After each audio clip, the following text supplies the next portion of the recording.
यदि आप किसी पार्टी के गुलाम हैं, किसी नेता के गुलाम हैं या विदेशी कल्चर आपको पसंद है तो ये वीडियो बिल्कुल मत देखिए। लेकिन यदि आपको भारत से प्यार है, भारतीय संस्कृति से प्यार है, अपने बच्चों के भविष्य की चिंता है तो यह वीडियो पूरा देखिए और अपने दोस्तों को भी फॉरवर्ड करिए। फ्रांस के पास सब कुछ था, राफेल भी था, यूसीसी भी था, वर्ल्ड क्लास हाईवे था, एयरपोर्ट था, वर्ल्ड क्लास हॉस्पिटल, बढ़िया स्कूल कॉलेज, बढ़िया सड़कें, बढ़िया ट्रेन, यूएन की परमानेंट मेंबरशिप, वीटो पावर।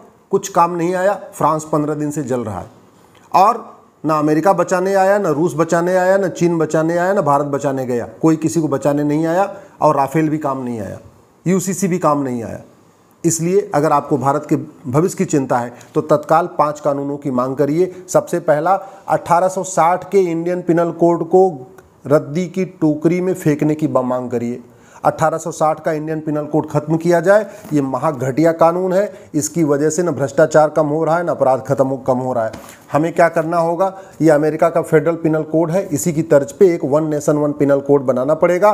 घूसखोरी, जमाखोरी, मिलावटखोरी, कालाबाजारी, नशा तस्करी, मानव तस्करी, सोना तस्करी, चंदन तस्करी, अलगाववाद, कट्टरवाद, माओवाद, नक्सलवाद, धर्मांतरण, घुसपैठ, सब के लिए एक कानून, एक ही किताब हो, एक ही कानून हो, उसी में सब chapter 1, chapter 2, chapter 3, chapter 4, chapter 5 करके सारा इसी में आ जाए।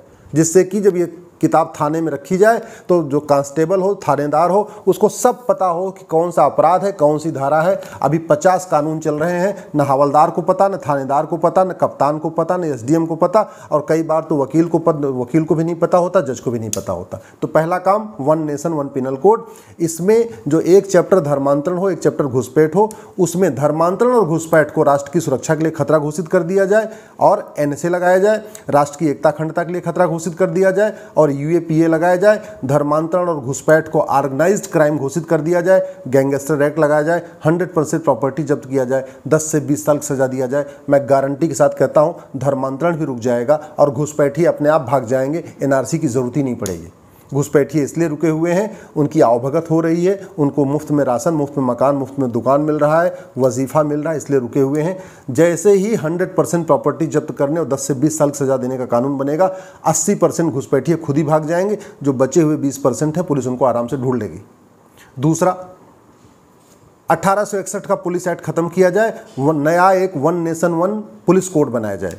1 घंटे के अंदर एफआईआर दर्ज करना अनिवार्य किया जाए कि शिकायत के 1 घंटे के अंदर एफआईआर दर्ज करना कंपलसरी होना चाहिए और 1 महीने के अंदर जांच पूरा करना आवश्यक होना चाहिए। ये बाकायदा one nation one police code में लिखा होना चाहिए। पुलिस चार्टर लागू करना पड़ेगा।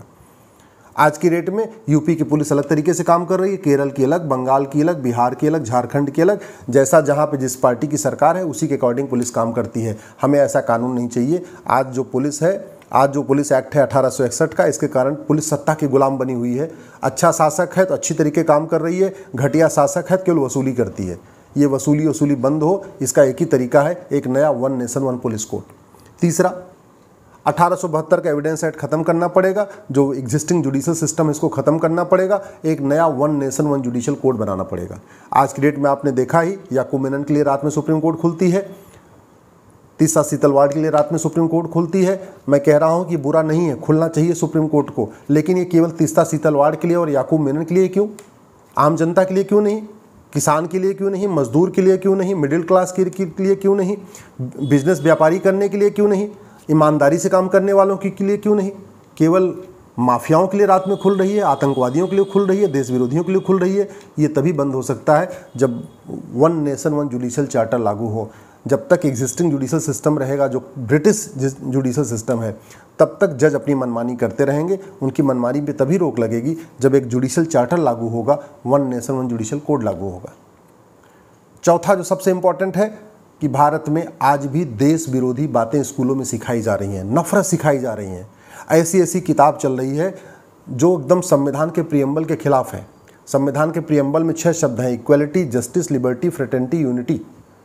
और ऐसे किताबें हैं जो अलग अलग स्कूलों में चल रही हैं, जिनको विशेष दर्जा मिला हुआ है स्कूलों का, जहाँ पे न भारत की संस्कृति के बारे में सिखाया जाता है, भारत की संस्कृति के खिलाफ नफरत करना सिखाया जाता है, भारत के बहुसंख्यक समाज के खिलाफ नफरत करना सिखाया जाता है। एक ही तरीका है, one nation one education code लागू हो।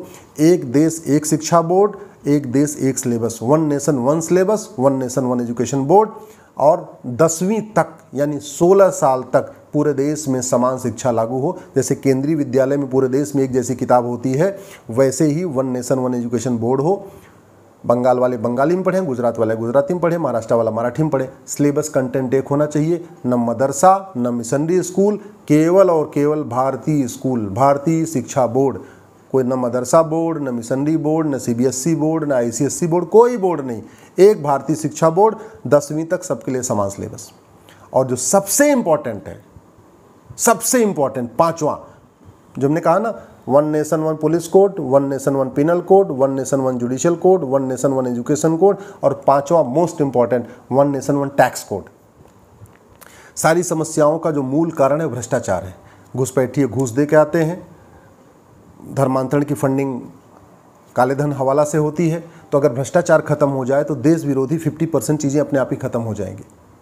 तो उसके लिए वन नेशन वन टैक्स लागू करना पड़ेगा, इनकम टैक्स खत्म करना पड़ेगा, जीएसटी खत्म करना पड़ेगा, वैट खत्म करना पड़ेगा, सारा कुछ खत्म। जितने भी टैक्स हैं, केवल जो कस्टम लगता है, जो विदेश से हम सामान आयात करते हैं, वो लगना चाहिए। बाकी भारत के अंदर विद इन कंट्री जितने भी टैक्स लग रहे हैं, वैट हो गया, टीडीएस हो गया, इनकम टैक्स हो गया, ये सब खत्म हो। केवल वन नेशन वन टैक्स यानी बैंकिंग ट्रांजैक्शन टैक्स लागू किया जाए। उसके लिए केवल इतना करना पड़ेगा, 100 रुपये से बड़ी नोट बंद करना पड़ेगा, 5000 रुपये से महंगे सामान का कैश लेन देन बंद करना पड़ेगा, प्रॉपर्टी को आधार से लिंक करना पड़ेगा, नार्को पॉलीग्राफ ब्रेन मैपिंग कानून बनाना पड़ेगा, और बैंकिंग ट्रांजैक्शन टैक्स लागू करना पड़ेगा। यानी जब भी आदमी कोई बैंक से ट्रांजैक्शन करे तो उसको 1% एक्स्ट्रा देना पड़ेगा। 100 रुपये का सामान खरीदा, 101 रुपये दिया, 1000 का सामान खरीदा, 1010 दिया। इसी तरीके से 1% एक्स्ट्रा, यानी अगर 1 लाख का सामान खरीदा तो 1,01,000 रुपये। और ये सबके लिए बहुत अच्छा भी है, आसान भी है। आम जनता के लिए अच्छी बात यह है कि उसके ऊपर न कोई इनकम टैक्स आ रहा है, न जीएसटी आ रहा है, कुछ नहीं आ रहा है, तो 1% देता जा रहा है। भाई जिसको न हर साल अपना इनकम टैक्स फाइल करना है, न रिटर्न फाइल करना है, न सीए के पास जाना है। व्यापारियों के लिए अच्छा कि वो जीएसटी से टेंशन से ख़त्म, हर 3 महीने में उनको जीएसटी भरना होता है, उसमें दुनिया भर की फॉर्मेलिटी होती है, पूरा एक डिपार्टमेंट रखना पड़ता है, एम्प्लॉइज़ रखना पड़ता है, हर डिपार्टमेंट में, हर फैक्ट्री में एक सेल अपना टैक्स डिपार्टमेंट रखा हुआ है, वो सब खत्म हो जाएगा।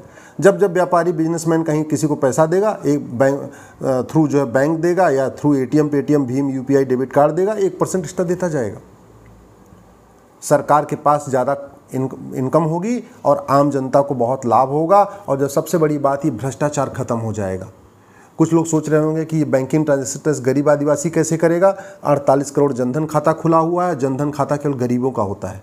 वैसे ये बैंकिंग ट्रांजैक्शन टैक्स उन्हीं पे लागू होगा जो ज़्यादा महंगा सामान खरीदेंगे। भाई 5000 रुपये तक का जो सामान है वो तो कैश में खरीद सकते हैं, जिसकी एमआरपी 5000 से ज़्यादा होगी।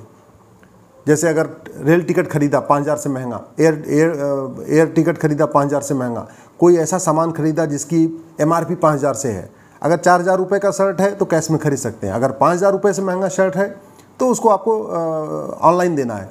तो गरीब आदमी तो वैसे ही बेचारा वो न आईफोन खरीदता है, न स्कूटर खरीदता है, न कार खरीदता है, मोबाइल खरीदता है। और वैसे भी भारत में 225 करोड़ खाते हैं इस समय टोटल, 130 करोड़ तो आधार बन चुका है। गरीब से गरीब आदमी बैंक से जुड़ा हुआ है। किसान सम्मान निधि जो आती है वो गरीबों को आती है। इसका मतलब आदिवासी, ट्राइबल, सब आदमी, हिंदू, मुस्लिम, सिख, ईसाई सब बैंक से जुड़ गया है। तो आज की डेट में बैंकिंग ट्रांजैक्शन टैक्स लागू करना बहुत संभव है। ये वन नेशन वन टैक्स लागू करते ही, यानी बीटीटी लागू करते ही, मैं गारंटी के साथ कहता हूँ माओवाद खत्म हो जाएगा, नक्सलवाद खत्म हो जाएगा।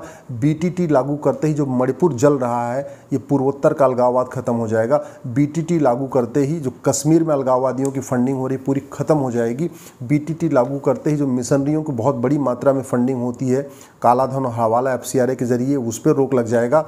तो बीटीटी से धर्मांतरण भी रुकेगा, भ्रष्टाचार भी रुकेगा, थाने की दलाली रुकेगी, तहसील की दलाली रुकेगी, कोर्ट में जो न्याय बिक रहा है वो बंद हो जाएगा।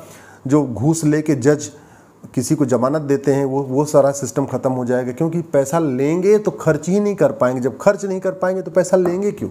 बीटीटी ऐसा बढ़िया सिस्टम है कि इसमें पहली बात तो आदमी कैश ले ही नहीं सकता है, क्योंकि कैश पे बैंक से कैश निकासी पे भी बैन रहेगा।